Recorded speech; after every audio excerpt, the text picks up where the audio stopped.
¿Se repetirá la historia de las reelecciones en Colombia como fracaso o como dictadura? Esta resultó ser una pregunta frecuente cuando se hablaba sobre la posible reelección del mandatario Álvaro Uribe Vélez para aspirar a un tercer periodo presidencial. Dicho cuestionamiento surgió del análisis histórico que han tenido las reelecciones en Colombia, pues de todas las que se han llevado a cabo, 3 fracasaron: Mosquera, Reyes y López Pumarejo. 2 se convirtieron en dictaduras, Bolívar y Núñez, y una, la de Rojas Pinilla, se frustró antes de iniciarse. Solamente la de Manuel Murillo Toro terminó sin mayores repercusiones o contratiempos. Sin embargo, la línea de análisis sobre la posible reelección de Uribe para un tercer periodo presidencial no puede estar opacada por visiones historicistas. Como en todos los temas políticos, hay pareceres que van en pro y otros en contra de lo que está por suceder. Existen opiniones que comparten la posibilidad de un tercer posicionamiento de Álvaro Uribe en el poder, como lo son la de quienes lo consideran como el único político con la credibilidad y capacidad para mantenerlo ganado en materia de seguridad y ampliar el bienestar económico después de su mandato. Por el contrario, también hay otras formas de opinar que van en contra de la mencionada reelección, como es la del analista del diálogo interamericano Michael Shifter, quien expresó en alguna oportunidad que una segunda reelección del mandatario en cuestión, abro comillas, reforzaría la impresión de que él es autoritario y que la reelección estaría acompañada con la continua violación de los derechos humanos, que suele suceder con gobiernos autoritarios. Cierro comillas. Frente a lo anterior, los medios no pueden hacer lo mismo debido a que no han de parcializar sus noticias en visiones particulares sobre el tema. Por el contrario, deben esforzarse por brindar una visión global sobre lo que está sucediendo, excluyendo a las columnas, por supuesto. Javier Darío Restrepo, periodista de amplia trayectoria en prensa escrita, experto en ética periodística, fundador e integrante del Consejo Directivo de la FLIP, fue columnista del periódico El Colombiano durante 17 años hasta el 2009. En entrevista, nos expresa los motivos de su salida de este medio y le hace algunas críticas sobre su relación con Álvaro Uribe Vélez, especialmente por el tema de la segunda reelección.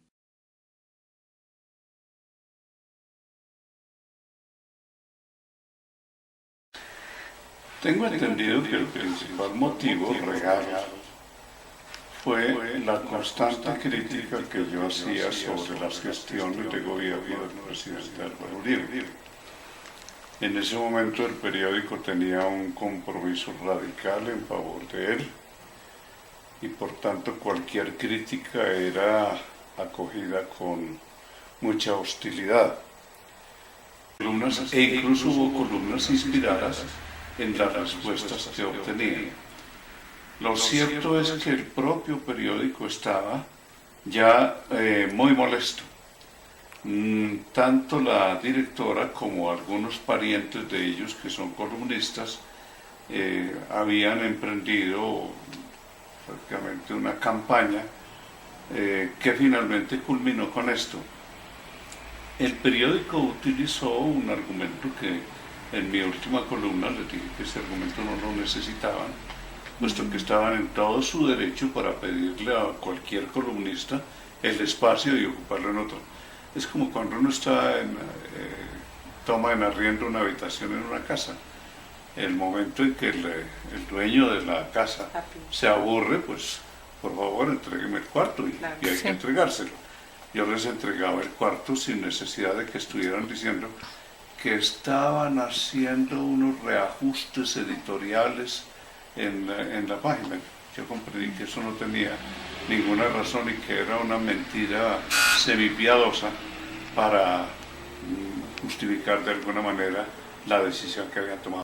En conversación con Radio Nacional de Colombia, Francisco Jaramillo, jefe de la página de opinión del Colombiano, afirmó que la salida de Javier Darío Restrepo se debió a un proceso normal de renovación de los columnistas de opinión que se viene dando desde hace 3 años. Por consiguiente, dijo: hace 2 años cambiamos 27 columnistas, el año pasado 21 y este 12. Añadió que el periódico preserva todas las tendencias políticas, aun aquellas que están en desacuerdo con el gobierno.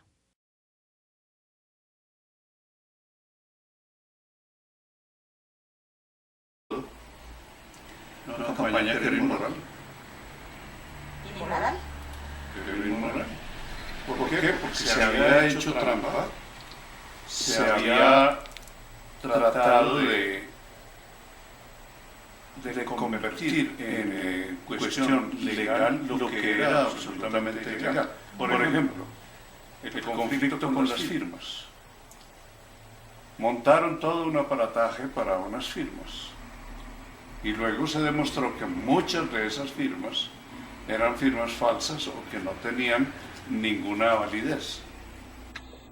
Alrededor de eso, ustedes recuerdan, si es que siguieron en ese momento esa situación, se montó toda una polémica sobre la inmoralidad que tenía el que desde el poder que se pretendiera darle alguna validez a un método que era tramposo.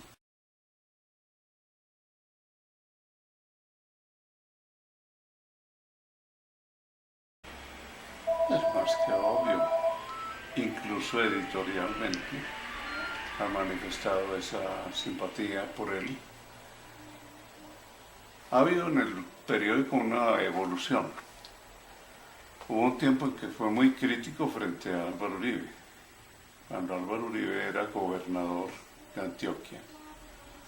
Esto fue evolucionando hasta que prácticamente el periódico se convirtió en el vocero de...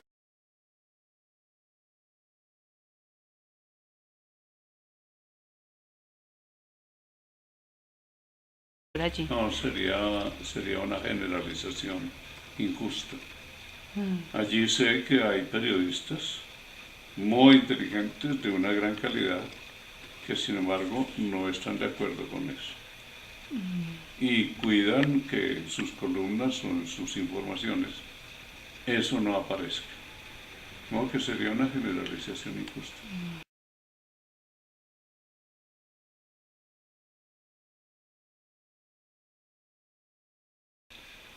Pues las implicaciones es que el país seguiría todavía en una guerra sin esperanza. En este momento está en guerra, pero tiene una esperanza.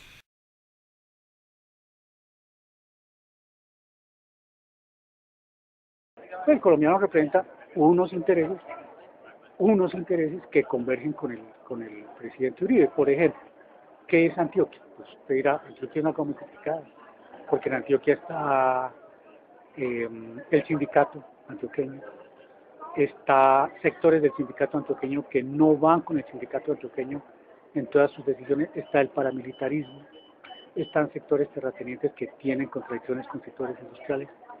Eso es Antioquia. Está los sectores sindicales, está la iglesia, digamos, cada uno de estos universos representa una gran diversidad de intereses. El colombiano representa un sector de opinión, un sector de capital, no todos, un sector que negocia, pero es un sector. Y acompañó a Uribe en muchísimas decisiones, en muchísimas acciones de política. Silenció muchas de las acciones del presidente Uribe. Digamos, fue cómplice de muchas de las acciones del gobierno del presidente Uribe. Análisis de noticias por año. 2007. El diario El Colombiano le hizo un detallado seguimiento al inicio del proceso del referendo. Las publicaciones fueron constantes y de carácter informativo. 2008. Durante todo el año, El Colombiano publicó noticias sobre la presidencia de Álvaro Uribe Vélez.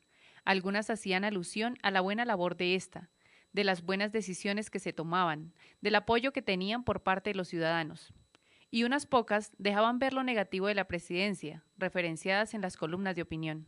Ejemplo de esto lo son las columnas escritas por Javier Darío Restrepo. El seguimiento fue minucioso. En muchas ocasiones, la información sobre el mandatario estuvo en primera plana, y en una sola publicación podían existir de 1 a 3 noticias que directa o indirectamente involucraban a Uribe. Las publicaciones reflejaban cierto grado de positivismo frente al proceso del posible referendo. Ejemplo de favorabilidad sobre Uribe. Encontramos publicaciones donde Uribe le llama la atención a sus ministros, la fiscalía u otros funcionarios, donde se pretendía dejar en los lectores la imagen de un presidente que nunca tenía la culpa.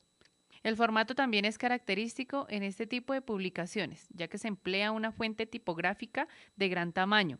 También se utilizan palabras en mayúscula y fotografías en primer plano. 2009. Crecen las publicaciones sobre favorabilidad y cambios en el partido de la U. Por otro lado, las críticas de algunas columnas también crecen. 2010. Toman relevancia las noticias sobre lo social. Temas de gran interés como la seguridad democrática, la promoción de la inversión y políticas sociales con resultados. En cuanto a los años 2011-2012, el periódico El Colombiano sigue cubriendo cada una de las situaciones que protagoniza el expresidente Álvaro Uribe Vélez, quien sigue estando en medios y redes sociales manifestando sus desacuerdos con el gobierno actual.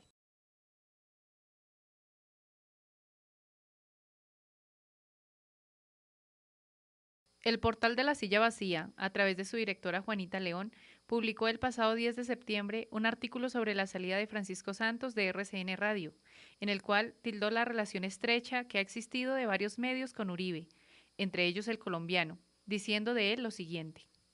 El Colombiano, el diario más influyente de Antioquia, se convirtió en el bastión ideológico del uribismo, con su directora Ana Mercedes Gómez a la cabeza, como lo documentó en su momento La Silla Vacía. Pero incluso allí, en este diario, ha habido cambios recientes que han ido matizando el uribismo y acercándolo al presidente Santos.